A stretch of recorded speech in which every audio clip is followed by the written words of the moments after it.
ನಮಸ್ಕಾರ. ಎಲ್ರಿಗೂ ನವರಾತ್ರಿಯ ಮೂರನೇ ದಿನದ ಶುಭಾಶಯಗಳು. ಮೂರನೇ ದಿನ ನಾವು ತಾಯಿ ಚಂದ್ರಘಂಟವನ್ನು ಪೂಜಿಸ್ತೀವಿ.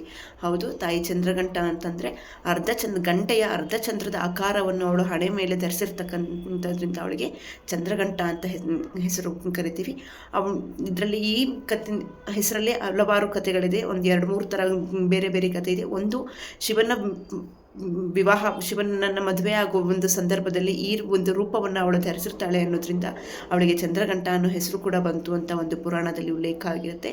ಹಾಗಾಗಿ ಅವಳನ್ನು ಪೂಜಿಸುವಂಥವ್ರು ನೀಲಿ ಬಣ್ಣ ಅಥವಾ ಬಂಗಾರದ ಬಣ್ಣ, ಗೋಲ್ಡನ್ ಕಲರ್ ಬಟ್ಟೆನ ನೀವು ಹಾಕ್ಕೊಂಡು ಅವಳನ್ನು ಪೂಜೆ ಮಾಡ್ಬೋದು. ಅವಳನ್ನು ನವದುರ್ಗೆಯರಲ್ಲಿ ದುರ್ಗಾ ಮಾತೆಯ ಅಥವಾ ದುರ್ಗೆ ಅವತಾರ ಒಂದು ಪ್ರತಿಸ್ವರೂಪ ಅಂತ ಹೇಳಿದ್ರು ಕೂಡ ತಪ್ಪಾಗಲ್ಲ. ಪುರಾಣಗಳಲ್ಲಿ ದುರ್ಗೆ ಅವತಾರನ ಚಂದ್ರಘಂಟ. ಯಾಕೆ ಅಂತಂದರೆ ಅವಳಿಗೆ 3 ಕಣ್ಣುಗಳು, 10 ಭುಜ, ದುರ್ಗೆಯ ಸ್ವರೂಪವಾಗಿ ದುರ್ಗೆಯ ಅವತಾರನ ಅವಳು ತಾಳಿರ್ತಾಳೆ ಚಂದ್ರಘಂಟ. ಹಾಗಾಗಿ ಅವಳಿಗೆ ದುರ್ಗಾ ರೂಪ. ಕೆಲವರು ಚಂಡಿಕಾ ಅಂತಲೂ ಅವಳನ್ನ ಕರೀತಾರೆ. 3ನೇ ಕಣ್ಣು ಸದಾ ರಾಕ್ಷಸರ ವಿರುದ್ಧ, ನಕಾರಾತ್ಮಕ ಶಕ್ತಿಗಳ ವಿರುದ್ಧ ಹೋರಾಡುವಂಥ ಒಂದು ಸಂಕೇತವಾಗಿರುತ್ತೆ. 10 ಕೈಗಳಲ್ಲೂ ನಾನಾ ವಿಧಗಳ ಆಯುಧಗಳನ್ನ ಅವಳು ಹಿಡಿದಿರ್ತಾಳೆ. ಅವಳು ಧೈರ್ಯ, ಸ್ಥೈರ್ಯ ಮತ್ತು ರಾಕ್ಷಸರ ವಿರುದ್ಧ ಹೋರಾಡುವಂಥ ಒಂದು ಮನಸ್ಥಿತಿಯ ಉಳ್ಳವಳಾಗಿರ್ತಾಳೆ. ಯಾರ ಮನಸ್ಸಲ್ಲಿ ಅಥವಾ ಮನೆಗಳಲ್ಲಿ ನಕಾರಾತ್ಮಕ ಶಕ್ತಿ ಜಾಸ್ತಿ ಇದೆ, ಏನೋ ಒಂದು ಸಣ್ಣ ಕಿರಿಕಿರಿ, ಏನೋ ಒಂದು ನೆಗೆಟಿವ್ ಎನರ್ಜಿಯಿಂದ ಜಗಳಗಳಾಗ್ತಾ ಇದೆ ಅಥವಾ ಮನಸ್ಸಿಗೆ ಸರಿ ಅನಿಸ್ತಾ ಇಲ್ಲ ಅನ್ನೋರು ತಾಯಿ ದುರ್ಗಾ ಮಾತೆ ಅಥವಾ ಚಂದ್ರಘಂಟನ ಪೂಜಿಸ್ಬೋದು.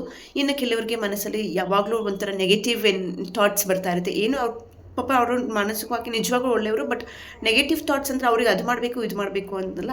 ಇಲ್ಲಿ ಹೋದರೆ ಏನೋ ಆಗಿಬಿಡುತ್ತೆ, ಇವತ್ತೊಂದು ಸ್ವಲ್ಪ ಲೇಟ್ ಆದ ತಕ್ಷಣ ಅವ್ರಿಗೇನೋ ಆಗಿಬಿಟ್ಟಿದೆ ಅನ್ನೋ ರೀತಿ ಬೇಡದೇ ಇರೋ ಯೋಚನೆಗಳು ಬರ್ತಾ ಇದ್ದರೆ ನೀವು ಧ್ಯಾನದಿಂದ ಚಂದ್ರಘಂಟ ಮಾತಂತೆನ ಆರಾಧಿಸೋದ್ರಿಂದ ನಿಮಗೆ ನಕಾರಾತ್ಮಕ ಶಕ್ತಿ ಕಳೆದು ಒಂದು ಒಳ್ಳೆ ಸಕಾರಾತ್ಮಕವಾದಂಥ ಮನೆ ವಾತಾವರಣದಲ್ಲಿ ಅಥವಾ ನಿಮ್ಮ ಮನಸ್ಸಿನಲ್ಲಿ ಶಕ್ತಿ ಮೂಡುತ್ತೆ. ಹಾಗಾಗಿ ತಾಯಿ ಚಂದ್ರಘಂಟವನ್ನು ಅವಳು ಮಾನಸಿಕವಾಗಿ ಮತ್ತು ಶಾರೀರಿಕವಾಗಿ ಏನೇ ಒಂದು ಸಂಕಟಗಳನ್ನ ಅವಳು ನಮ್ಮನ್ನು ದೂರ ಮಾಡ್ತಾಳೆ.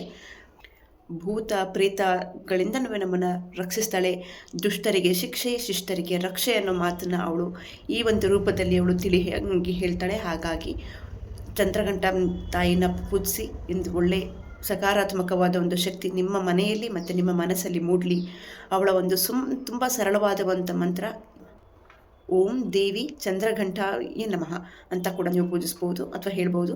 ಮತ್ತೊಂದು ಮಂತ್ರ ಪಿಂಡಜ ಪ್ರವರಾರೂಢ ಚಂಡಕೋಪಾಸ್ತ್ರ ಕೈಯೂರ್ತ ಪ್ರಸೀದಂ ತನತೆ ಮಹಾಯಂ ಚಂದ್ರಘಂಟೀತಿ ವಿಶ್ರುತ. ಈ ಶ್ಲೋಕವನ್ನು ಕೂಡ ನೀವು ಆರಾಧಿಸೋದ್ರಿಂದ ಚಂದ್ರಘಂಟದ ತಾಯಿನ ನೀವು ಆರಾಧನೆ ಮಾಡ್ಬೋದು. ಪ್ರತಿಯೊಂದು ಶ್ಲೋಕ ನಾನು ಡಿಸ್ಕ್ರಿಪ್ಷನ್ ಬಾಕ್ಸಲ್ಲಿ ಹಾಕಿರ್ತೀನಿ.